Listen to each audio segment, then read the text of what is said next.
So continuing from where we left, I would want to discuss one important thing before we look at the further topics, so which is channel directions. So when using channels as function parameters, you can specify if a channel is meant to only send or receive values. So this specificity increases the type safety of the program. uh, this if you see on the screen, this send only function accepts a channel for sending values only.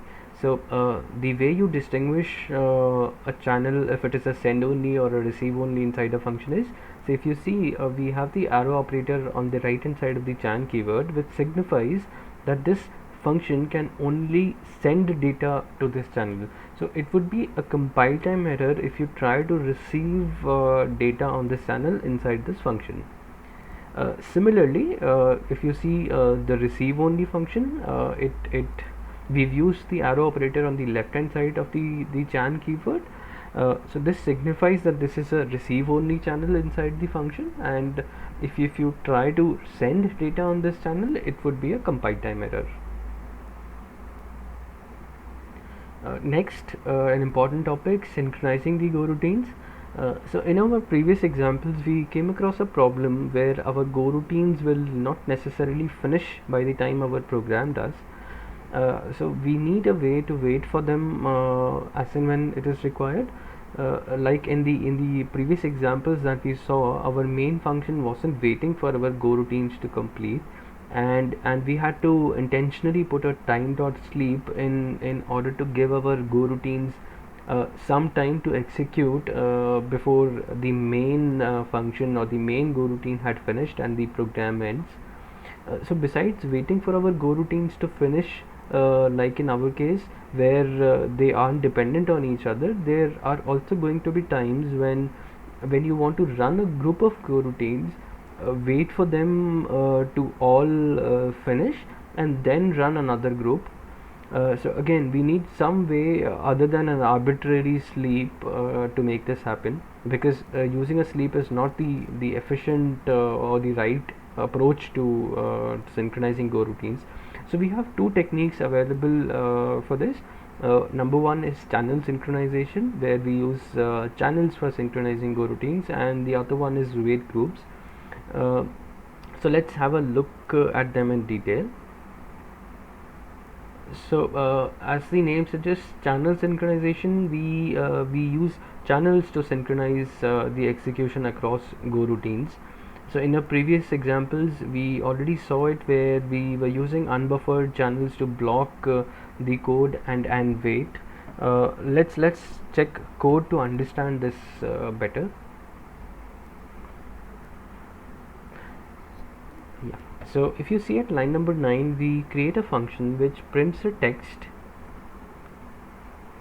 then sleeps for a second, and after sleeping, it prints a finished message, and at the end it is writing to a boolean channel, to a boolean channel.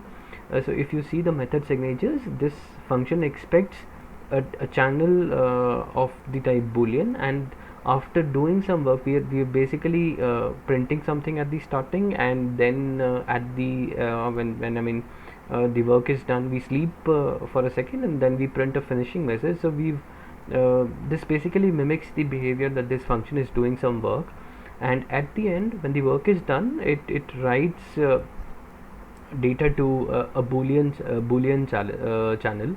Since this is a boolean channel, we are writing a true, or we could also write a false, but yes, it is more logical to use true here, so that is why we are writing a true signal or true data or a true boolean value on this channel. So basically this finished channel will be used to notify the other goroutine which invokes this goroutine that the invoked goroutine has completed its work, and its work is basically done. So if you see at line number 20, we just create our channel which we will be using to pass as an argument to our do some work function called as a goroutine. And at line number 23, we pass our channel. We basically invoke this function as a go routine, and we pass this channel that we've just created. At line number 26, we force our main function to wait, or since this is going to be a blocking call. So what happens is the main function is forced to wait, or it blocks until data is available on this channel. And since on completion, our do some work function will send a signal by writing data on this channel, which in our case is the true signal. The main function will become unblocked immediately as soon as it receives data on the channel, and the program would exit. So the sequence here would be at the beginning we start the execution from the main function. We create our channel, which we would pass as an argument to our go routine. We've used this argument, or basically the channel, as an argument to this function, which does some work, waits for almost about a second, and at the end writes some data to the channel. Since we had called this do some work function as a go routine, so we have two go routines executing now. One is the main go routine, and the other one is the do some work go routine. Since data will be available on the finished channel only after the function do some work gets executed fully, so the main thread is going to, or the main go routine is going to get blocked until this finishes. And this is how we basically achieve synchronization using this is how we basically synchronize our go routines using channels. To wait for multiple coroutines to finish, we can use a construct called as a wait group. So this basically helps you wait for multiple go routines. And let's directly jump to a code to understand this better. Yes. So at line number 11, if you see, we create a function which prints a starting message with the string passed to it as an argument. It then sleeps for some time based on the value that we've passed to it as an argument. So one thing that I want you to focus on is the time dot sleep function. If you see the method signature, it expects a time dot duration object as input. Since this is an integer argument, so we've used typecasting here to convert our integer argument to a time dot duration. And this basically, so let us say if I pass the number 2 as an argument here, so this effectively is what it does is it makes our routine, or the go routine, wait for or sleep for 2 seconds. So let us say if I change the value to 5, the argument value to 5, so the time dot duration converts our integer 5 to a time dot duration 5, which gets multiplied to time dot seconds. Effectively it becomes 5 seconds, and our go routine is going to sleep for 5 seconds. Yes. So after that, as I mean, it sleeps for some time based on whatever value we pass to it, and after that it simply prints an ending message where it prints completed and the name, or rather the argument which we've passed to the function as input. So if you notice closely, we pass just to highlight one more time, we passed a name here and the sleep integer, which we are basically using to control for how long or the duration for which this coroutine is going to sleep. And this we've passed here just to pass a unit, because we will be initiating multiple go routines here. So we've just passed a unique name to associate with each of the go routines, which would help us understand the output better. and it also takes as input a weight group object. So to understand weight groups, you can think of it as a type of counter which basically blocks the execution until its internal counter becomes zero. So this would be clear once we have a look at the remaining code. So at line number 25, we create the weight group object, and the weight group construct is basically available in the sync package. So what we've done is we've imported the sync library, and at line number 25 we create an instance of the weight group object. We basically create a weight group object. So on lines 27 to 30 we run a for loop inside which we initiate our go routine, and we pass the counter variable I as the sleep time for every go routine initiated. We pass I as the sleep time, a unique name. So the name is going to be, one additional thing here. I have used the strconf package basically to convert an integer to a string.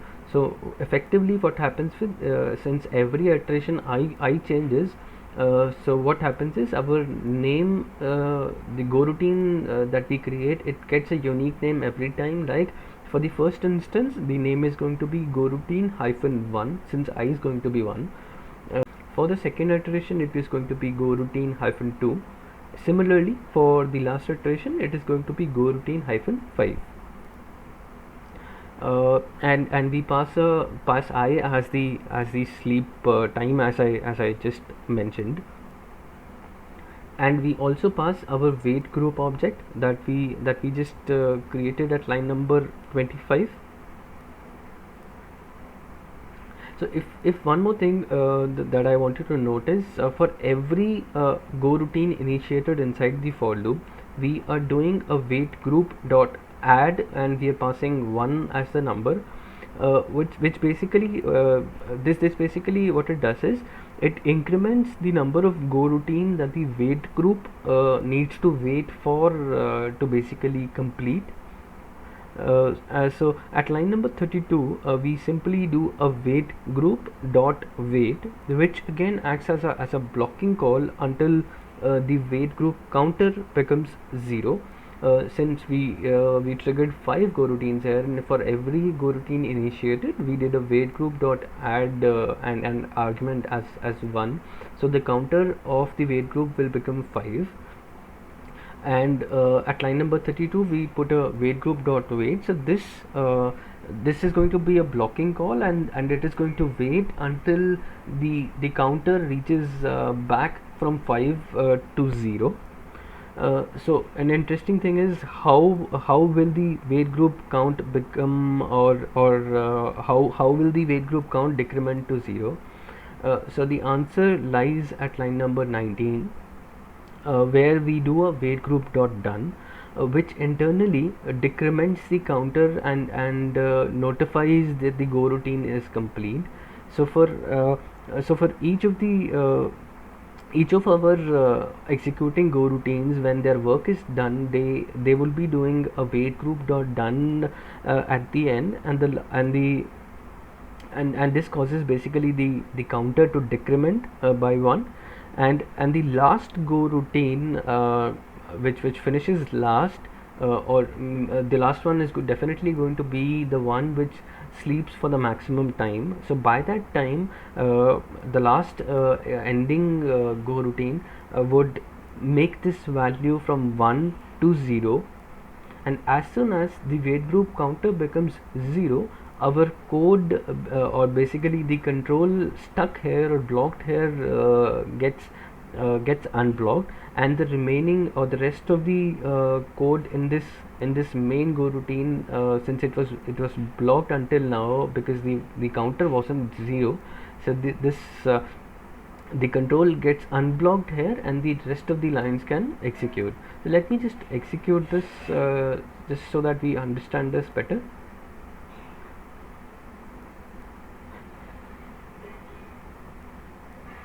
Yeah, so if you see, if you would have noticed closely, I would run it one more time. Most our all the go routines we started them almost at the same time. Since we are doing it inside a for loop, so we started all our go routines almost simultaneously. So we saw this output instantaneously for all the go routines. After that, what happens is, let us say that for the first iteration, when the go routine 1 got initiated, uh, it printed a message, and then it went to a blocking state where it slept for 1 second. As soon as the time of 1 second gets passed, the go routine will be available back to execute. So the first output that we see is go routine 1. And since all the other go routines were wait or basically blocked for since the go routine 2 was blocked for 2 seconds, so it would be available only after 2 second duration has passed. Similarly, the go routine 3 will wait until the time duration of 3 seconds has passed. So the output at the end would definitely see in this order, because the first go routine would be the first one to wake up. The second one, the go routine 2 will always be the second one to wake up, because this sleeps for the second last least duration, or it sleeps for 2 seconds only. This sleeps for 1 second. So this definitely is going to be the order in which they execute uh, when they complete. And let me execute this one more time. So if you see, all of them started at almost the same time, but they end at different times, because the first one sleeps for only 1 second, and similarly the last one sleeps for 5 seconds. So at the end, if you see, ending main is printed only after our go routines have completed execution, and this is because the control was blocked here until the wait group count had become 0. Which zero, the wait group count will reach 0 only when the go routines have completed their execution and have decremented or have signaled that their work is done.